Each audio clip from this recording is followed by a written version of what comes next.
Pronto, tá gravando. Se conseguirem fixar vocês mesmos aí, tá bom? Podem fixar aí, mas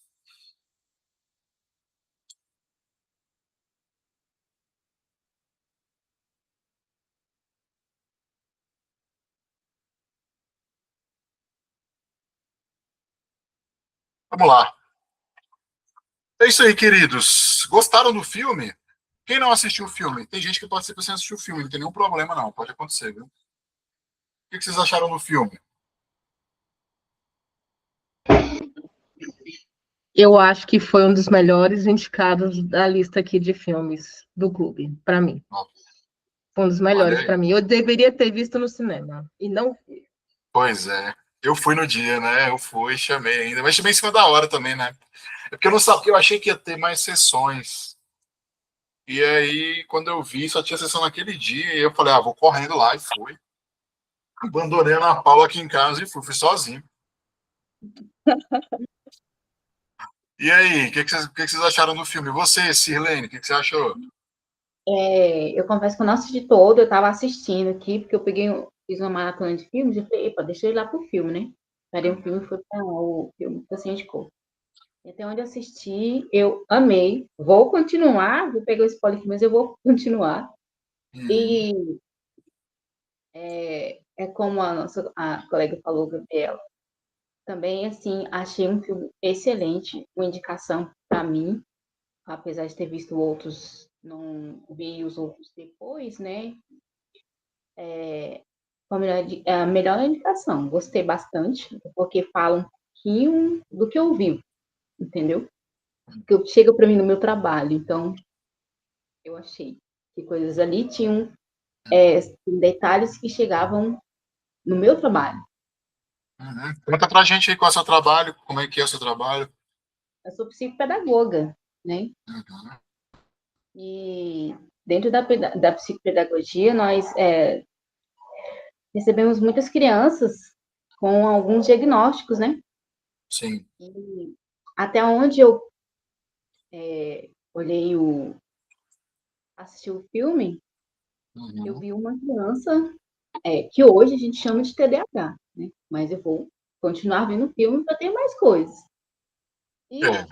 como também tenho experiência dentro da escola, que eu sou formada em pedagogia, e a gente, já na pedagogia, a gente já estuda contextos educacionais, lá no começo, né?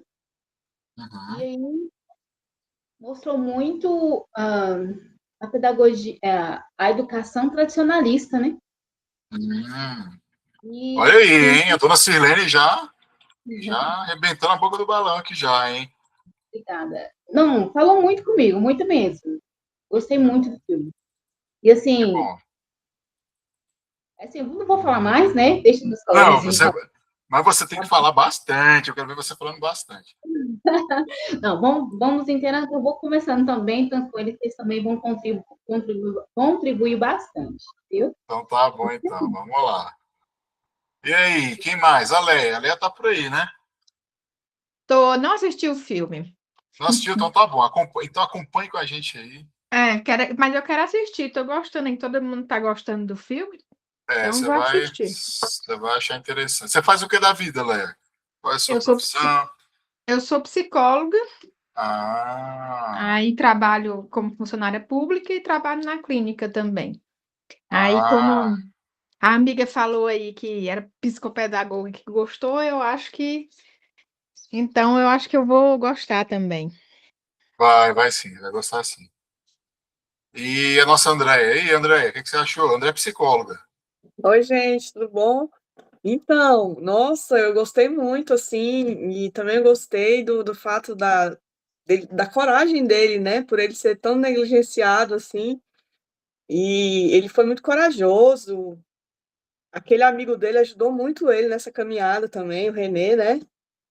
Eu Uhum. gostei muito, nossa, só não gostei do final, que ele saiu correndo. Eu falei, caramba, cadê o resto do filme? Caramba, fiquei tensa lá. Eu falei, não acredito que o final é esse, mas enfim, né? Não gostei muito do final, não, mas tudo bem. Que Mas enfim, bom. eu gostei muito, gostei, foi fera. Muito É isso legal. aí. Eu gosto dessas coisas assim, né? adorei, mas também não gostei de certas coisas. Eu adoro essas. Eu gosto disso, né?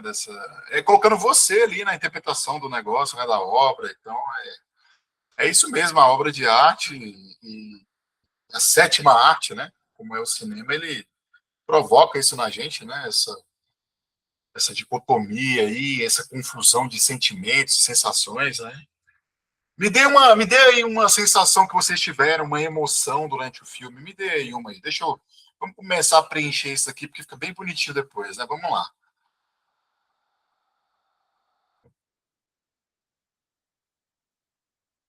Vamos lá. Pode ir lá, pode falar. Então, bem assim, quando estava aquele momento que a mãe foi conversar com ele e ela falou da vida dela quando era adolescente, aquilo dali foi tão importante. Você vê que ele prestou atenção. E por um momento assim, ele ficou pensativo, né? Então, a mãe, ela tentou cativá-lo. Porque no começo, ela, tipo, não estava nem aí, né?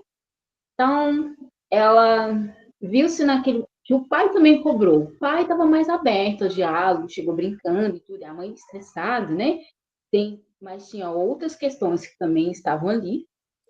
Mas a criança, ela não percebe, ela não entende isso. Quer dizer, ela percebe, mas ela não entende de uma forma madura, né? Então é diferente. E ele é um adolescentezinho, tá? Crescendo, né? Acho que por ali acho que tinha uns 9, 10 anos, 12 no máximo.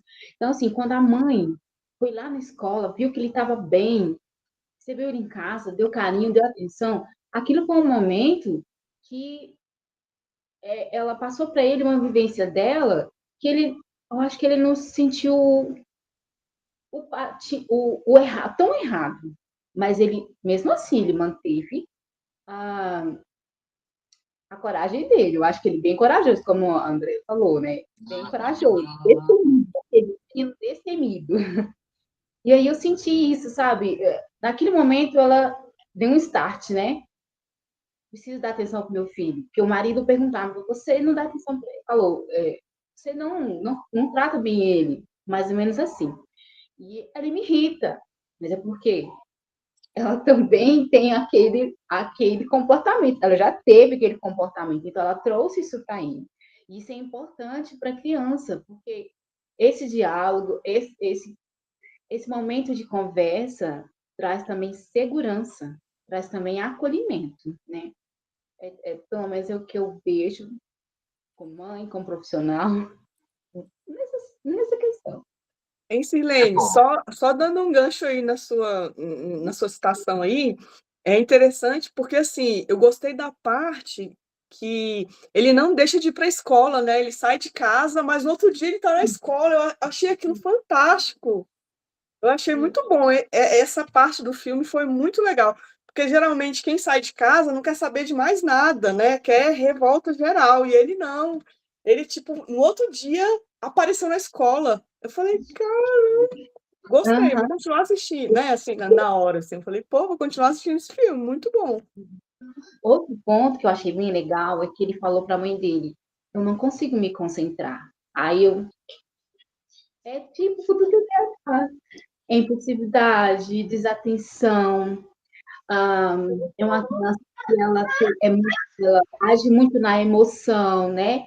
E ela tem um nível de pensamento, muita coisa na cabeça. Você vê que ele está sempre com muita coisinha na cabeça, entendeu? E tem ali um amigo, né? Companheiro. Nossa, gente, eu achei muito legal. Gostei demais. Que bom. Então já temos várias sensações aqui, né? A coragem do menino, né? O abandono, né? A gente tem essa sensação mesmo, a gente sente isso, né? Esse abandono, né? A gente sente essa necessidade de acolhimento, de atenção, né? Eu acho que todos nós aqui, enquanto crianças, passamos por coisas assim, sabe?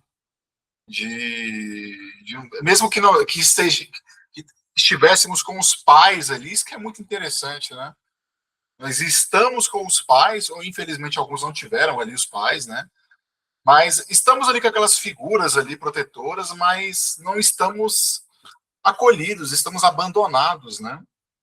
Isso acontece tanto na relação de pai e filho, mãe e filhos, como também um casamento, né? Você está ali junto, mas sozinho, né? Abandonado, né? Então, é importante, né? Então, essa noção do abandono, né? E aí uma das ideias do filme é a questão da presença, né?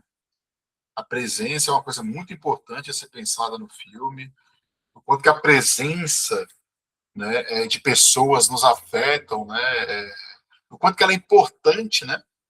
Para que a gente seja compreendido, afinal de contas, né? O filme tem como título, né? Em francês, traduzindo para o português, Os 400 Golpes, né? Eu até coloquei aqui na foto aqui, né? Então, assim, nós temos Les 400 Coups, né? Ou seja, os 400 golpes, que aí traduzir lá na França, né? É uma frase, né? Que fala sobre fazer as coisas erradas, uma rebeldia, sabe? Estar nessa vida, né? De fazer as coisas, se arrepender, né? De tocar o terror realmente, né? Então, os 400 golpes fala sobre isso, né? Lá na França. Mas aí é que tá, né? É um título ambíguo ali, né? No francês, né? Porque ele é ambíguo porque ao mesmo tempo que fala de uma rebeldia, mas também é para mostrar para a gente que esse rebelde, talvez ele é rebelde porque tem todo um mundo contra ele, né? Talvez tem todo um sistema contra ele. Talvez a rebeldia é sobrevivência, né, gente? Então a gente tem uma sensação aqui, né, de sobrevivência, né? Ele quando vai para a rua, né, a gente vê ele tentando, né, se limpar ali nas fontes de água de Paris, tentando roubando, né, um litro de leite ali para se alimentar ali na madrugada de Paris. Então, sobrevivência, ou seja, é um sistema todo forjado nas instituições, né, para sufocar, né, as individualidades, né? É uma das ideias, né, do filme, né? Mas vamos lá, mais ideias então. Vamos lá. O que vocês têm aí para mim de referências também? Sobre o que a Sirlene falou sobre TDAH, pode até ser que ele tenha isso, eu não sei, não estou sabendo sobre isso.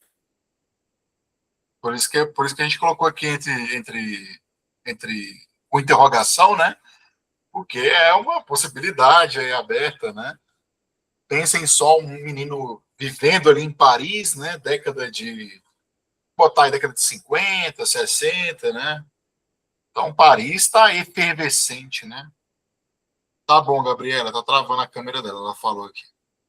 Então a Paris efervescente, né? Essa obra, ela é uma obra de que ano? Deixa eu ver aqui. Os Incompreendidos, acho que ela é de 64, 59 essa obra, né? Então, uma obra que está ali na Paris, depois da Segunda Guerra Mundial, né? Já estruturada, né? Com um desenvolvimento da juventude. A rebeldia é algo muito forte, né? Na juventude ali, já da década de 50, de 60. Basta a gente ver o que aconteceu nos Estados Unidos com a Guerra do Vietnã, né? Os jovens não querendo ir para a Guerra do Vietnã, não querendo mais uma geração ser sacrificada por uma guerra do Estado norte-americano, né? E uma guerra completamente sem motivo, né? Simplesmente imperialista. Nada mais, nada menos do que a gente está vendo atualmente aí acontecendo, né? Com a Venezuela, né? Uma invasão assim. Vamos acusar ele de qualquer coisa aí, vamos invadir lá, né? Para tomar o petróleo. E então, assim, 64, né? Guerra do Vietnã, 62, 63, 64. O maio de 68 em Paris, né? Quando os estudantes resolvem participar, né? Dessa contestação ao status quo, unindo-se aos trabalhadores, né? Numa grande greve, né? Então, estudantes e trabalhadores se unindo, né? A questão de Woodstock também, a contracultura, o movimento hippie, até mesmo os Beatles, né? Entrando naquela fase mais riponga deles, né? De contestar esse mundo em guerra, buscar um certo ambiente de paz, de um projeto de felicidade para a humanidade, né? O existencialismo francês aqui, Sartre está escrevendo nessa época aqui. O existencialismo francês ele vem para colocar para a gente que o mundo ele está cheio de problemas, que talvez os projetos de felicidade não existem mais. Talvez a gente tenha que partir para uma existência mais realista, para uma abordagem da vida um pouco mais real, né? E é o que a gente vê aqui nesse filme, né, gente? Um filme preto e branco, um filme que se propõe a acompanhar, né, as dificuldades de um adolescente incompreendido pelos pais, né? Incompreendido por um sistema educacional que está ali apenas para domesticá-lo, não é verdade? Então, falamos aqui sobre educação tradicionalista, podemos colocar aqui uma disciplina e controle dos corpos, né? Que não é nada, não é nenhuma ideia genial minha, é uma ideia de Michel Foucault, né, amigos? É uma ideia de Michel Foucault em Vigiar e Punir, né? Então, eu não estou falando nada, nenhuma grande genialidade aqui, né? Vamos lá, a Silene levantou a mão. Pode falar, Silene, fica à vontade. Então, sobre a educação tradicionalista, me lembrou até uma postagem que teve eu no Insta, de um americano, né, que ele, segundo o que eu consegui entender, que fez, ele que foi ali o criador da educação para trabalhadores, não para pessoas que pensam, para as pessoas crescerem, enriquecerem, mas sim trabalhadores para servir a pessoas que têm mais dinheiro. E essa educação, ela se permeia até os dias de hoje, ainda com muitas coisas. A educação, ela ainda tem muito a avançar. Ela já avançou, ela já está tentando se libertar disso, mas ela ainda tem muitas resíduos, muito mesmo.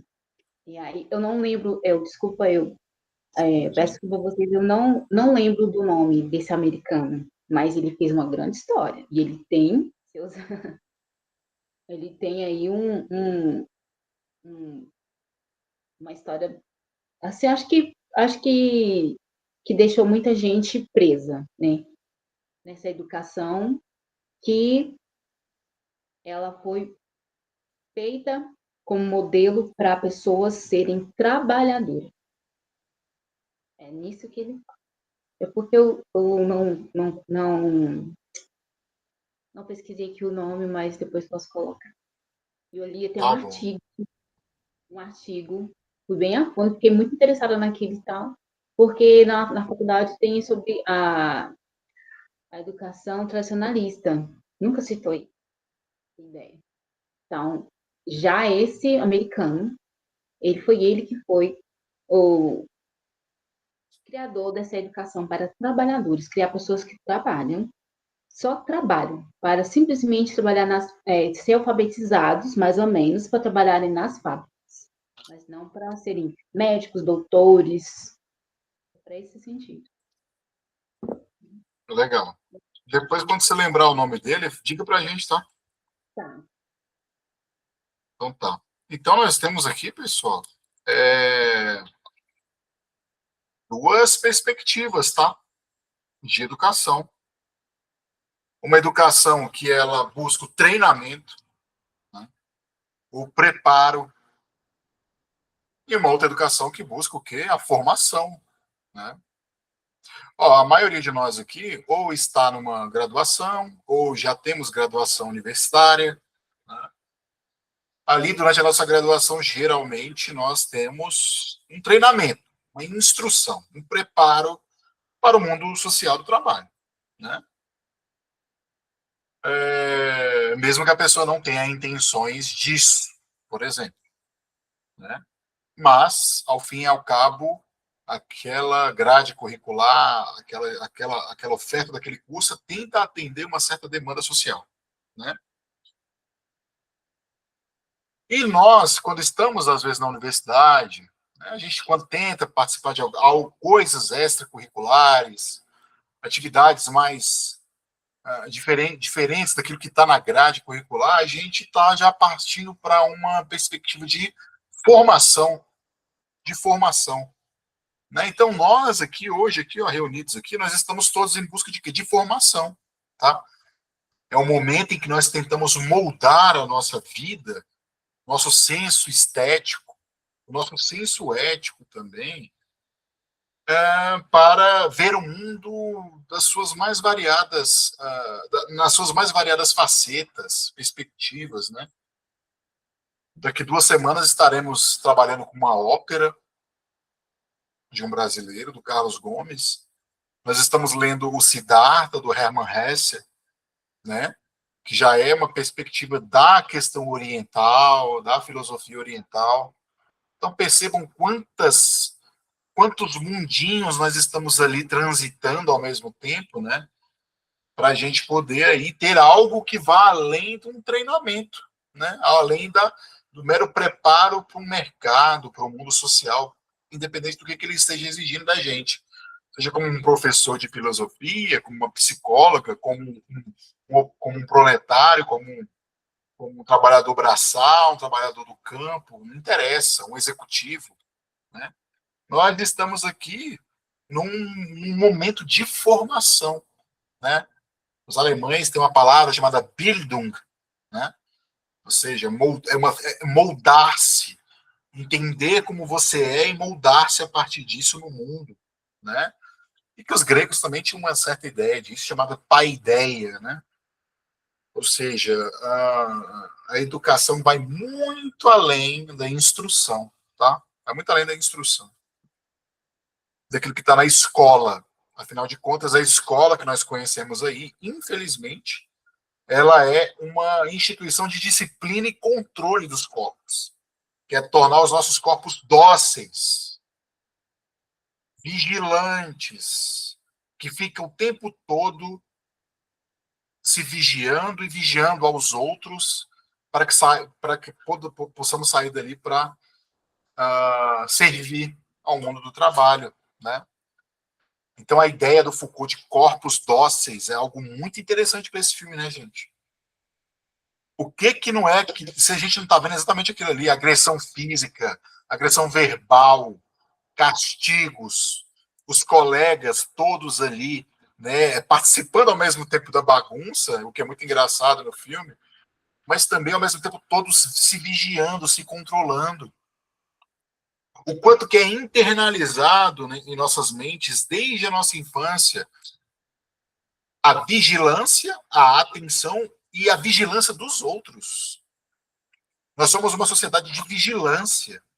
Nós queremos o tempo todo docilizar, colonizar corpos o tempo todo.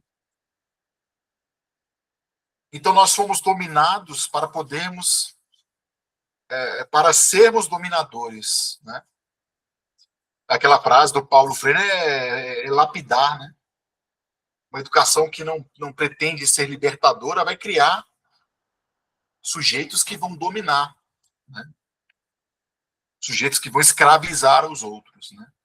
Então, eu acho que esse filme fala bastante disso, do quanto que a escola, como uma prisão, como os hospitais, como são instituições para tornar as pessoas dóceis e fáceis à manipulação e ao controle, né?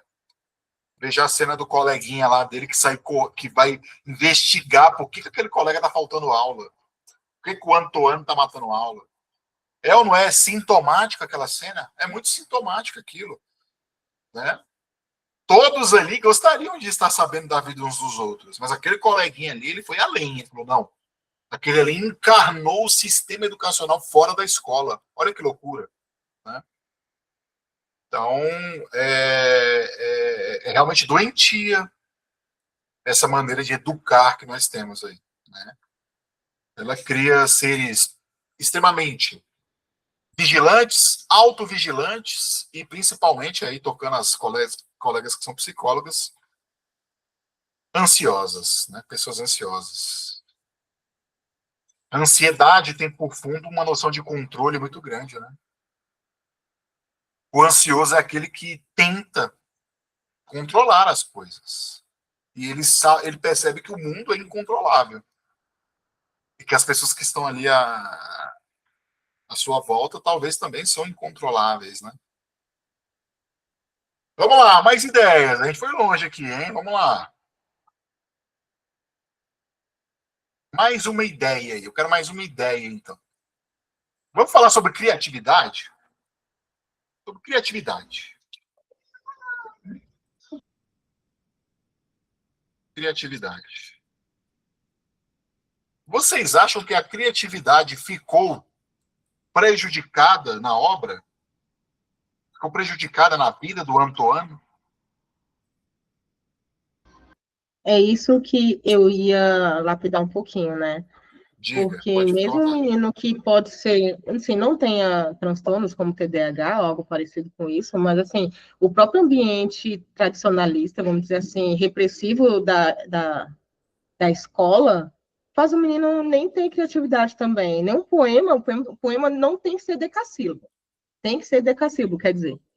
Então, ele não pode nem exercer a criatividade dele, vai fazer uma redação, não pode citar Balzac, entende? Então, vai se lapidando o menino simplesmente para... O professor exige criatividade nele num ambiente que não favorece, né? Exatamente. Então, achei interessante também sobre, assim, eu senti desconforto. Pode botar em sensações. Desconforto, principalmente quando os adultos estão com as crianças. Quando as crianças estão sozinhas, eu não sinto isso. É onde as crianças são crianças. As crianças não são crianças perto dos adultos. Os adultos não deixam. Eles se sentem desconfortáveis com a infância deles. Querem que eles sejam adultos logo. E sentir desconforto sempre quando os adultos estão presentes. É um espelhamento, né, Gabriela? É um espelhamento aí, né? E então nós temos aí a criatividade. A Gabriela, acho que praticamente, né, leu a minha mente, a dona Gabriela aí, uma X-Men, né? Acabou de falar exatamente tudo que eu estava pensando, né? Uau! Então a ideia, né? Ela fez uma telepatia, mas é isso, viu, gente, né? Então, assim, vou até colocar o Balzac aqui como referência, né? O Balzac é muito importante para a base dessa obra, né? A gente pode falar do Balzac já já. Então a criatividade fica muito afetada nesse sistema, né? Em que você, na verdade, você tem aqui uma oposição entre criatividade e adestramento, né? Adestramento.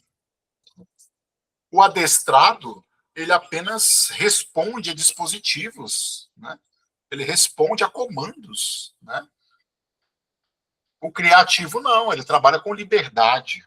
Com liberdade. E é uma das ideias principais desse filme, né? A questão da liberdade. Diga, Murilo, fica à vontade. Bom, não assisti o filme, confesso, mas vocês falando aí, eu lembrei muito daquela obra do George Orwell, 1984, onde tem muito isso do vigiar e punir e essa perda do senso crítico, né? Ou seja, todo mundo ali repete ações, mas sem refletir para que aquilo e o como as coisas mudam. Então, todo mundo é preso e é criado para pensar do mesmo modo e não questionar. No caso do 1984, seria o partido, né? Mas que dá para ver muito isso, ou seja, a obra ela retrata isso de uma forma diferente. Toda razão, a sua citação é perfeita, se encaixa completamente aqui na história do Antoine, né?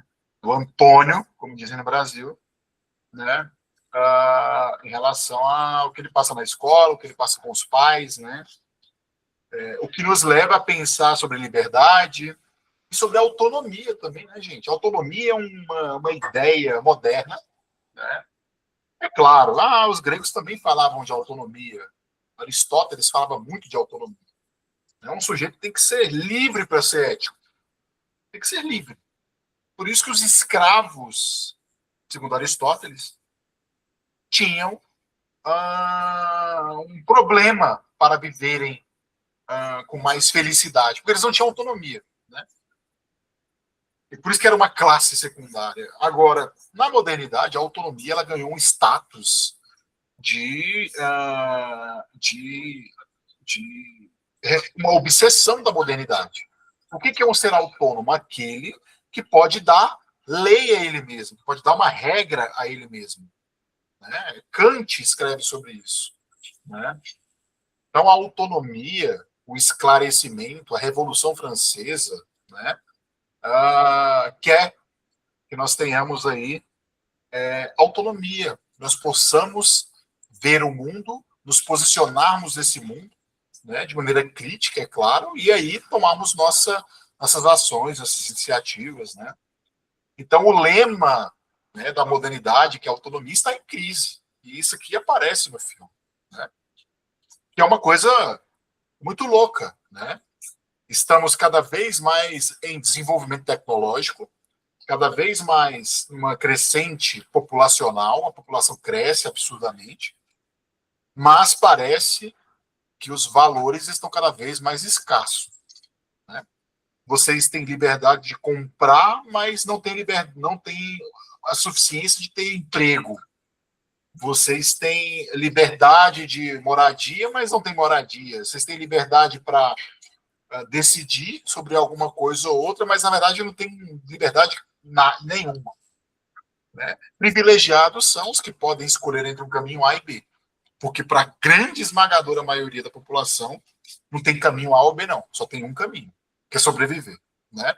Então, a autonomia, então, que é uma coisa que está aqui pulsando nessa obra, está em crise. Está em crise. Né? E o Antoine, ele fala, olha, nessa sociedade aí que eu vivo, com essas pessoas, com essa galera aqui, eu não vou conseguir ser livre. Eu tenho que ir em busca da minha liberdade. Né? Então, a liberdade é um valor, né, importantíssimo ali para o Antoine, ao mesmo tempo em que ele quer apenas ser compreendido. Né? Então, tem a questão também aqui, né, a gente não pode esquecer, né, que é uma sensação e uma emoção que a gente tem aqui, que é a questão da incompreensão. Né? Afinal de contas, é o título brasileiro da obra. Né? Então, a incompreensão faz parte disso aqui. Vamos lá, mais referências. Então, falando do Balzac, né, já que foi citado no próprio filme, e ele faz um altar ao Balzac. Né? Por que o Balzac? Por quê? Por quê? Cara, o Balzac, ele é um cara... O Marx, né? O Karl Marx, ele amava Balzac. O Engels, que era o grande parceiro dele intelectual, também amava muito o Balzac. E eu gosto bastante da obra do Balzac. Eu fui até no túmulo dele, né, que fica lá no Père Lachaise, em Paris. É um túmulo bem simples, tem apenas um busto dele. O Rodin, o grande Rodin, fez várias esculturas do Balzac. Eu vi algumas esculturas do Rodin, do Balzac, principalmente lá em Paris, no Museu Rodin.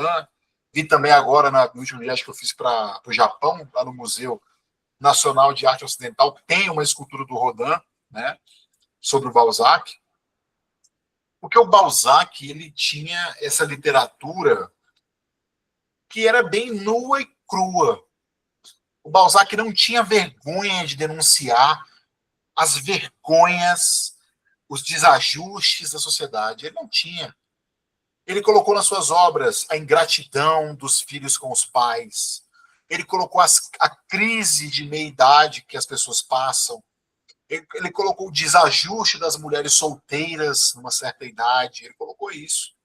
Né? A história da mulher balzaquiana, a mulher de 30 anos, uma obra que eu já li, uma obra muito boa. Então, o Balzac não tinha vergonha de rir da cara da sociedade. Ele não tinha vergonha de denunciar essas hipocrisias, essas falsas doutrinas que tentam dominar a gente. Né? Tanto é que a grande obra dele se chama A Comédia Humana. A Comédia Humana. né? Tentando desencantar aquilo que, por exemplo, Dante Alighieri fez com a Divina Comédia, né? Ou seja, o mundo não está tão certinho assim, né? O mundo é bem desajustado, né?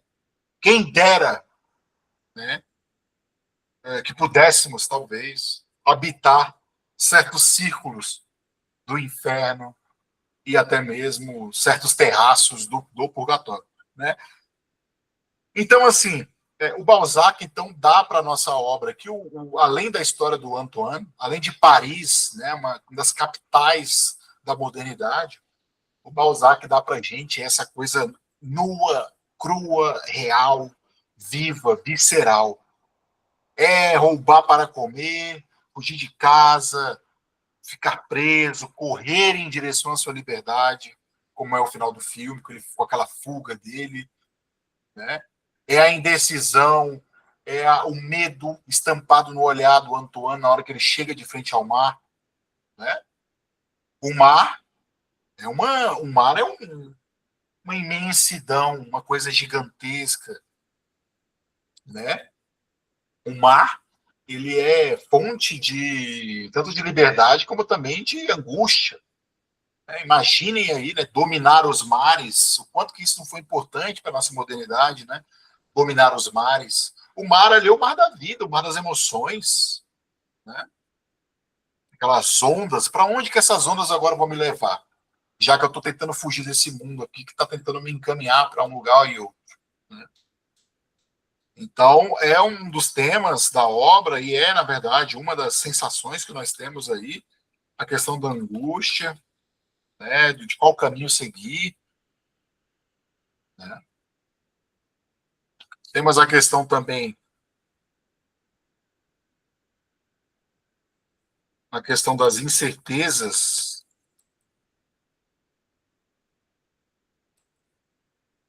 da vida juvenil. Quantos de nós não passamos por isso aqui, como jovens? Né? Já imaginou você colocar pressão em um jovem com 16, 17 anos? Passamos todos por isso aqui, de decidir talvez ali toda a sua jornada dos próximos 40, 50, 80 anos. O quanto que isso é pesado, o quanto que isso influencia na ansiedade, na saúde mental. Quantas vidas já não foram perdidas por isso, né? Nossa Antoana ali, ó, ele está fugindo da escola, ele está fugindo dos pais. Né? Então, as incertezas da vida juvenil ali é uma parte essencial dessa obra aí. Tá? Vamos lá, mais referências. O que vocês podem falar para mim aí? Alguma coisa que vocês lembraram? Alguma peça de teatro? Algum outro livro?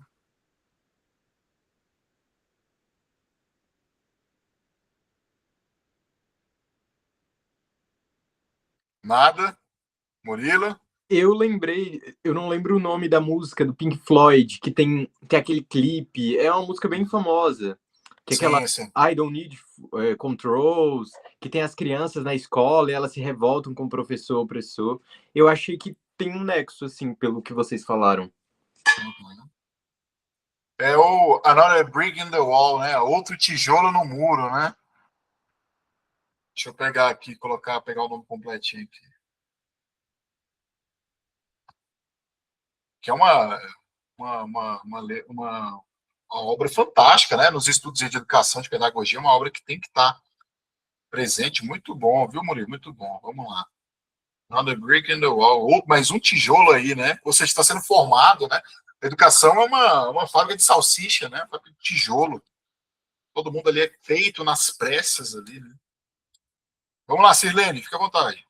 Então, essa música aí que o Murilo falou, é uma música que ela remete, assim, à forma como o professor estava sendo visto naquela época, e que é um excesso de autoridade, tanto não só do professor, mas como das instituições educacionais da época.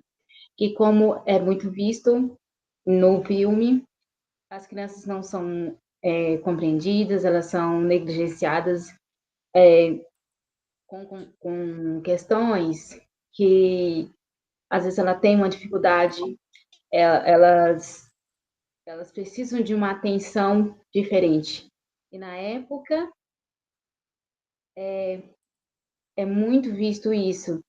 O professor, uma autoridade que não pode escutar uma fala de uma criança, ele não pode escutar, a criança não pode ser escutada, o professor é uma autoridade.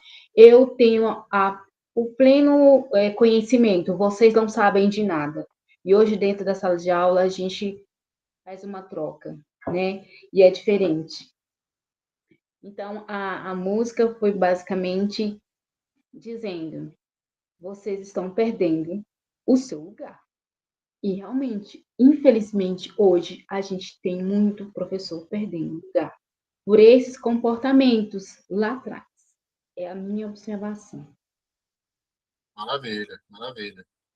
Então, coloquei aqui, então, a questão da autoridade, né, dessa violência que o nosso sistema de educação tem, né? Então, autoridade e legitimidade. O que legitima essa autoridade aí dessas instituições disciplinares? A violência, o medo, né? O pavor de você ser ali controlado, né? Essa coisa do controle, né? Então, é uma coisa que nós temos na modernidade, né, gente? É uma coisa que nós temos nesse mundo contemporâneo, hoje, todo dia aí, violência e convencimento, né? Percebam, por exemplo, o que está acontecendo nos Estados Unidos da América, né?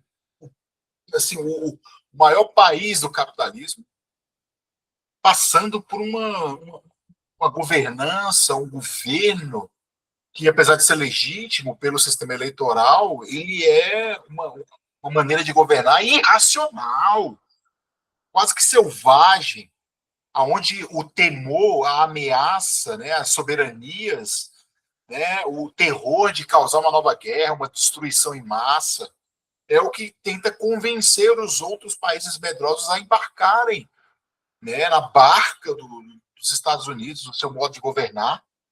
Né? Então, violência se torna a nova regra racional para fazer política, para fazer educação, para fazer as coisas. Né? Então, é um discurso de vamos levar a democracia por aí, mas vamos levar a democracia a partir de uma violência, sabe, assim, descomunal, né? Ou seja, nós vivemos uma época de hipocrisia, né? de farsa política, realmente, né? O Marx falava isso, né?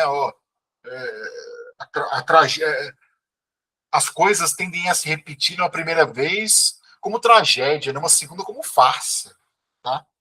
Então as coisas parecem no começo assim só ser um acaso, uma coisa, né, que aconteceu ali, uma tragédia, né, uma atitude equivocada que gerou alguma coisa, mas na verdade depois que isso acontece novamente você vê que é uma farsa, é tudo ali um espetáculo, né? E então é muito boa essa posição aí, Silene. É sobre isso mesmo, né? A autoridade ali do professor, né? A violência, né? O que nos remete a uma outra referência aqui de filme, tá? Eu até coloquei aqui, que é a Matilda. Já assistiram esse filme já? Então, Muito legal, eu lembrei da Matilda. esse filme é muito. Você assistiu, amor, Matilda? É da menininha. Pô, Matilda é muito bom. O que a Matilda quer durante todo o filme, né? É liberdade, ela quer ficar livre dos pais. Podemos dizer que talvez Matilda seja os incompreendidos da Disney? Né? Pode ser. Se vocês pararem para pensar, o filme tem a mesmíssima estrutura, viu, gente? Só que a Matilda tem um final mais feliz, né? A professora fica com ela e elas viram, né, adota ela, e aí, nossa, elas vão viver lendo o Jane Austen e tomando café à tarde. Né? Mas, assim, Matilda talvez, né, o Antoine que deu certo. Né? Tem um final feliz aí, a Matilda, né? Que ela consegue ter esse final feliz. Estamos falando do mundo Nickelodeon, do mundo Disney, né? Do mundo... Agora, para o nosso coitado Antoine, né, em plena Paris do século XX, em plena época do existencialismo francês, pós-Segunda Guerra Mundial, os pais viveram a Segunda Guerra Mundial, né, porque ali em 59, né, eles já eram jovens, né, Então, imagine até mesmo perceber esses pais, né, gente? A gente pode ter também uma empatia em relação a esses pais também. Na verdade, a mãe e o padrasto, né? Mas imaginem dois jovens que viveram durante a ocupação nazista em Paris. Isso é muito louco, né? Isso é muito louco. O quanto que esses jovens queriam ser livres. Fumar um cigarro era um ato de transgressão moral, né? Vestir um decote para a mulher, usar uma calça jeans, era uma transgressão social, né? Paris viveu o domínio nazista, vocês imaginem isso, né? Então, a gente tem que ter também, né, uma questão de compreender também os pais, né? Então, compreender os pais também. A gente tem que compreender. Quando você fala dessa compreensão dos pais, aí eu só lembro daquela música do Renato Russo, né? São crianças como você, né? Que música é essa mesmo? São Pais e crianças, filhos. pais e filhos, exatamente. Vou colocar aqui. Jovens do pós-guerra. Estão inspirados, hoje estão inspirados, hein?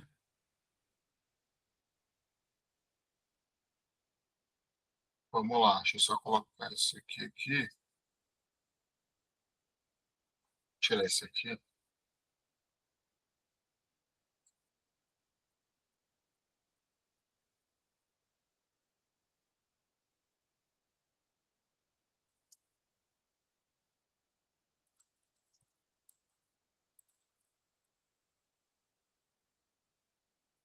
Colocar aqui também nas sensações que eu tive também, essa necessidade de ser feliz, né?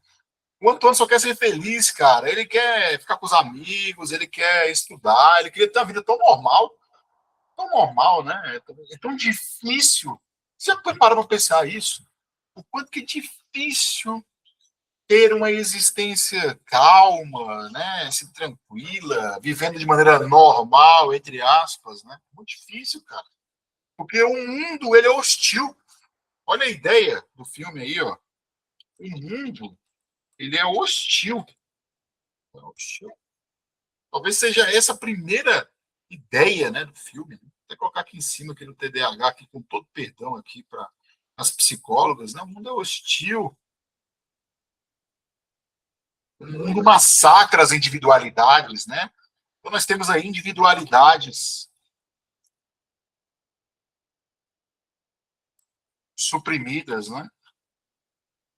Mais outra ideia aí.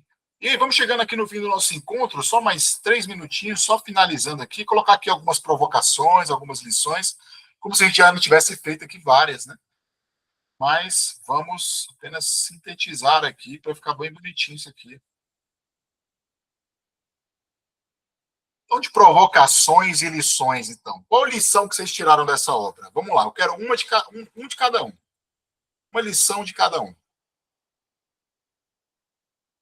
Ou uma provocação. Uma provocação seria uma frase, uma pergunta que fique em aberto, né? Vamos lá. Vamos lá, Sirlene. Hoje você estava que estava, hein? Tá empolgada, Sirlene, hoje. Vamos lá, Sirlene. Começa. Eu penso que seria uma provocação de olhar, de manter a família mais unida, né? A união da família. Que é uma família com mais união, com mais comunicação, com mais compreensão, com menos julgamento, ela se torna mais unida, sabe? Então, menos julgamento. Aquela criança ele foi mais julgado, né? E quando há aquela atenção, a comunicação, a união da família, a criança fica melhor. Ele fica melhor em todos os ambientes. É notável. Sempre é assim, gente, os resultados que eu tenho em clínica é quando a família está mais próximo, o resultado vem mais rápido nas terapias. Então, para mim, como profissional, como educadora, seria uma família mais unida, mais presente com os filhos. Faz toda a diferença. nessa colocação. Legal. Então eu coloquei aqui, ó, pegando aqui, ô Silene, dando uma leve modificada no meu chat GPT aqui, né, de 3 quilos aqui. A sua família quer sempre o seu bem? É uma provocação. Será que a sua família quer sempre o seu bem? Se eu perguntar para todos vocês aqui, eles vão falar não. Né? A maioria vai falar não, não quer. A minha mãe é muito engraçada, vou ter que contar essa história, né? Eu conto para todo mundo, né? Quando eu passei no vestibular de filosofia, minha mãe perguntou: para quê você quer fazer filosofia? Para quê fazer isso? Aí depois eu passei em medicina. Ela falou: para que você quer isso? Eu falei: pô, a questão não é o que eu vou fazer, a questão é que você não gosta dos seus filhos. Né? Aí, tá, superado isso, né? Superado esse desabafo, né? Minha mãe, tomara que minha mãe nunca veja isso. Te amo, mãe. Você ressignificou isso, né, Bruno? Então. Já superei, já, né? Estou aqui, né? Sublimei. Outra coisa aí, uma provocação aí, o mundo é cruel. Todos querem satisfazer seus interesses, os pais, os filhos, né? É uma provocação, uma lição aí também, né? O que mais? Outra provocação, outra lição aí. A Gabriela tá com um cara que tem uma ali na ponta da língua ali. Fala aí uma, Gabriela. Fala uma aí. Vou viajar aqui. Será que o final do livro, ou do livro ou do filme, não fala sobre que talvez liberdade é responsabilidade? Porque ficou aquele plano de 4 minutos, 5 minutos, daquela paisagem, o menino correndo. Falei, gente, para onde vai esse negócio? E ele simplesmente vira pra gente com aquela cara e simplesmente pausa. E assim, aquela cara, não é uma cara feliz. Sabe assim, ele vê aquela imensidão do mar e acho que ele pensa assim, o que eu vou fazer agora?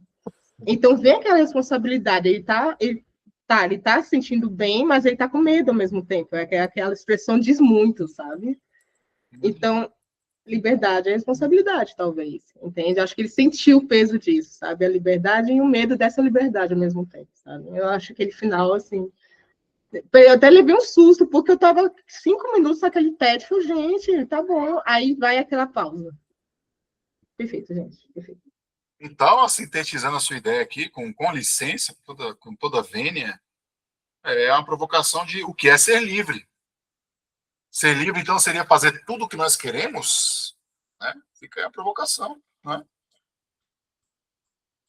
Mais alguma? Leia? Bom, Mais eu não algum? assisti, eu não assisti o filme, mas diante do que vocês falaram, me veio a questão do controle, né? Uhum. E aí eu tiro pelas minhas sessões lá na clínica mesmo. E uma coisa que eu vejo muito é que o controle esconde o medo, na verdade. Na verdade, as pessoas que tentam controlar um sistema, né, que tenta controlar demais, que inclusive a gente não pode negar que ainda é o nosso, né? Ela esconde medos. Medos de quê? Medo talvez de mostrar o que cada um realmente é, o que cada um realmente quer. Me veio essa indagação, assim. Não sei se tem muito a ver, mas. E aí eu Muito pego o bom, gancho muito bom. dela aí, Bruno. E assim, medo de perder também, né? Esse controle é aquela coisa assim, caramba, eu vou perder, né? Então deixa eu controlar, né? Ter a doce ilusão de controlar algo. Sim, sim, sim. Com certeza. Acho que isso aí reafirma o que ela falou. E então, outra provocação, outra lição. Você deveria controlar tudo. Controle a expressão do medo.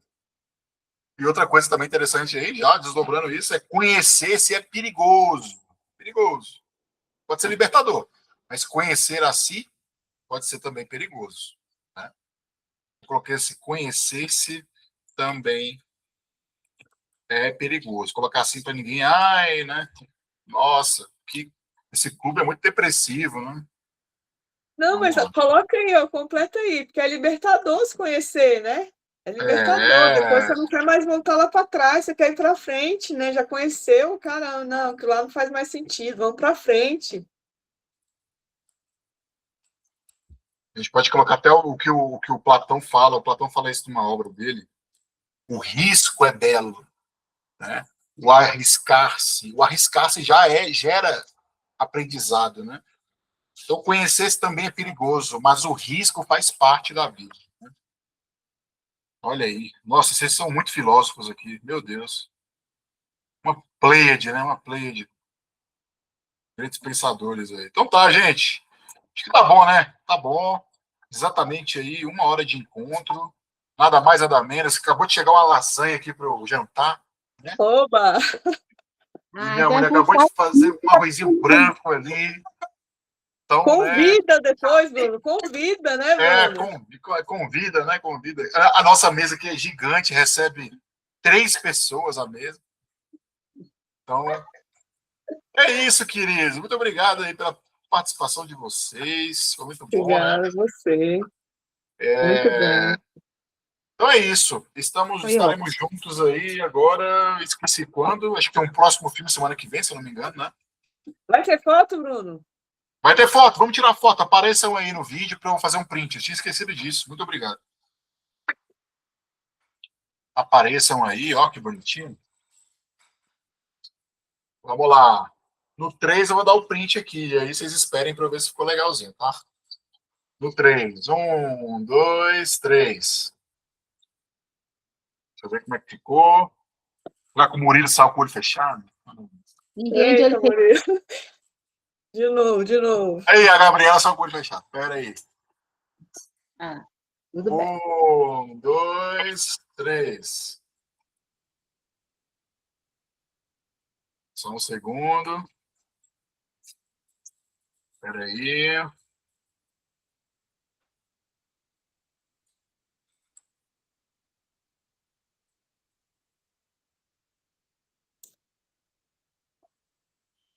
Não, outro print, outro print. Esse não ficou bom, não. Ah, meu Deus. Oh! Todo mundo Calma, sorrindo pra gente. ver se vai. Calma, vamos lá. 1, 2, 3. Aí. Agora foi. Eu que não gostei do meu print, por isso que eu quis outro. Então tá, gente, agora foi. Beleza, viu? Obrigado aí, boa noite para Viu? todos. Gratidão, Muito viu, bom. gente? Tudo de bom aí. Valeu. Aparece Valeu, aí Murilo. depois, Murilo. Tchau, Aparece né, aí. Gabriela, Sirlene. Tchau, tchau. Tchau. Tchau. Bom demais estar com vocês. Obrigada, tchau, Valeu, tchau. beijo.